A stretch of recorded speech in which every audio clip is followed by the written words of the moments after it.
घर आए मेहमान। हिंदी कहानी। राहुल अपनी पत्नी सीमा और अपनी माँ के साथ रहता था।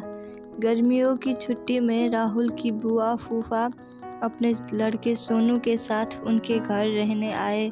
घर आते ही फूफा जी ने राहुल से बोले कि यहाँ तो बहुत गर्मी है, घर में कोई एसी नहीं है क्या? राहुल की माँ ने बोला, भाई साहब, अभी कुछ दिन पहले ही राहुल ने अपने कमरे में एसी लगवाया है। ये सुनते ही फूफा जी ने अपने बेटे से बोले कि सारा सामान राहुल के कमरे में ले जाए। राहुल और उसकी पत्नी सीमा चुप रहे क्योंकि उन्होंने सोचा कुछ दिनों बाद की तो बात है। इस तरह बुआ फूफा जी को राहुल के घर रहते 1 महीना हो गया। राहुल ने अपनी माँ से पूछा कि बुआ जी कब जाने वाले हैं? हम कब तक ऐसे ही हाल में सोकर अपना गुजारा करेंगे? राहुल की माँ बोली, बेटा, रिश्तेदारी का मामला है, हम कुछ कहने के भी तो नहीं सकते।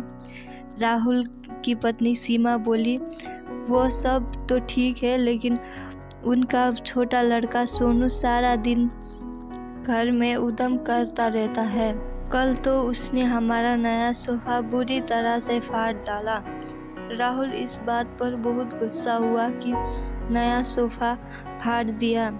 वो अपनी पत्नी से बोला, तुम सोनू को ऐसा करने से रोकती क्यों नहीं?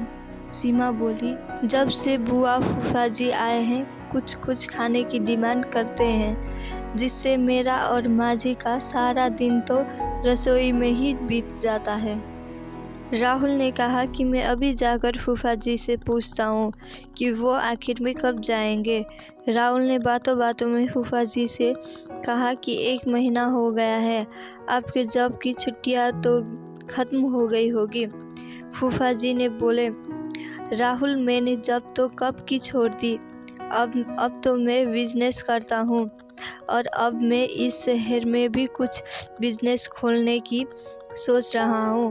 पहले इस शहर को अच्छे से समझ लूँ, जिसमें 2-3 महीना तो लग ही जाएंगे। ये सुनकर राहुल समझ गया कि फूफा जी अभी जाने वाले नहीं है।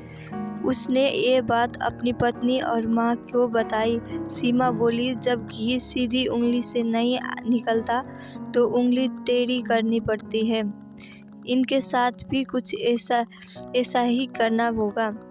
ये काम मुझ पर छोड़ दीजिए। उसी रात बुआ और फूफा जी छत पर थे।